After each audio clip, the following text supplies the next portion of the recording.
Hold up, 99% of you legends scrolling this aren't even subscribed yet. Stop lurking, smash that subscribe button. It's free, it helps the channel, and if you're not in, you're missing the wildest takes on Bangkok and beyond. Hit it now so you don't get left out. Alright, let me hit you with a reality check that the airlines won't post on Instagram. Have you seen flight prices to Thailand lately? Yeah, they'll drain your wallet faster than a Nana Plaza bar tab. But here's the kicker, the flights are still half empty. Empty rows, peak season, and airlines breaking out in a cold sweat. They thought, let's crank prices, pack us in, and watch the cash pile up. Instead, crickets. Seats going unsold, perfectly good routes getting quietly axed. If you think it feels like the tourism party in Thailand just got shut down, trust your gut. Because it absolutely did. You walk around and ask anyone on the ground, hotel managers, taxi hustlers, street food mavens, they'll all drop the same truth bomb. Far fewer Westerners, fewer families, less of that old-school backpacker madness. The energy? Off. The big bet that airlines made, that you'll pay more to sweat it out for pad thai and a chang? Turns out, nah. If the vibe's dead, doesn't matter how many flights you drop in. People just aren't coming. But why? Why is Thailand, once the hottest ticket in Asia, suddenly a ghost town for international travelers? Here's the spicy mix nobody wants to say out loud. Thailand's basically outpriced itself. End of an era. This was the OG backpacker's paradise, the place where you could stuff your face on peanuts, crash in bamboo huts, and wake up to ocean views for less than what you'd tip your Uber back home.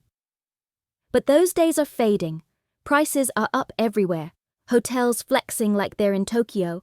Street food jumps from 40 to 100 baht. Even Grab drivers asking for tips like they're in New York. And what's improved? Spoiler, not much. The streets still flood, the scams still hit, and internet sometimes moves slower than your in-laws at immigration. People are clocking it too. They're looking around, doing the math and saying, hang on, for these prices, I could be eating pho in Vietnam, surfing in Bali, or kicking it in Eastern Europe. At least I get some adventure for the price. Thailand's acting like it's Paris, but let's be real.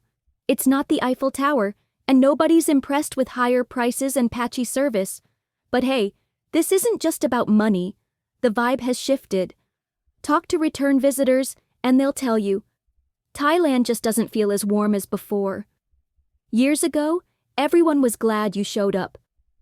Now, sometimes you feel like a walking ATM, other times just invisible, or worse, a burden. After the borders closed, local businesses got hammered. Now they're jaded, and you can sense the burnout. Locals grumble that tourists are cheap. Tourists grumble they're being hustled. Genuine moments? Getting rare.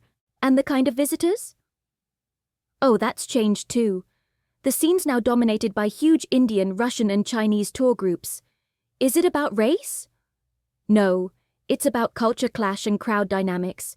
You've got beach picnics blasting Bollywood hits, guides on megaphones drowning out temple monks, and Russians running Pattaya like it's their dasha.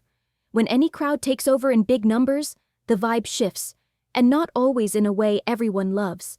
So the old regulars feel edged out. Even the restaurant menus start changing languages. That's real.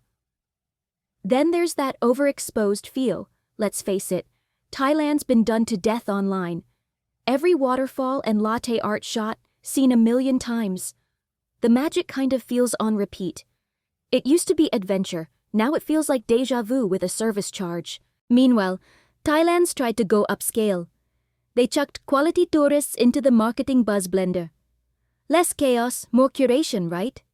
Except, instead of luxury, they just shoved up the price and called it a day.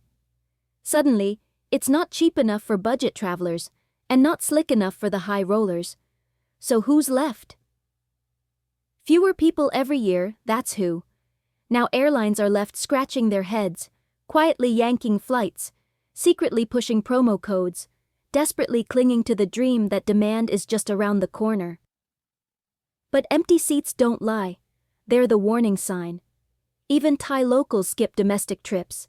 jetting off to Vietnam, Korea, or Malaysia because somehow it's cheaper and more fun. Bottom line, Thailand's got decisions to make. Keep chasing quick tourist spots and risk burning out its loyal old crowd, or find a better balance before the entire engine seizes. Because one thing's for sure, you can't charge champagne prices for a warm Chang and expect everyone to keep coming back for more. Don't get it twisted, Thailand's still got magic. But if it doesn't wise up to the new travel game, its glory days could be numbered. Those empty planes? Yeah, they're sending a message nobody wants to hear. So, are you still booking a ticket? Or are you waiting for those prices and the old school charm to come back down to earth? Let me know in the comments. And hey, if you haven't subscribed yet, what are you even doing? Hit it now or risk missing the next truth bomb from Bangkok Buzz.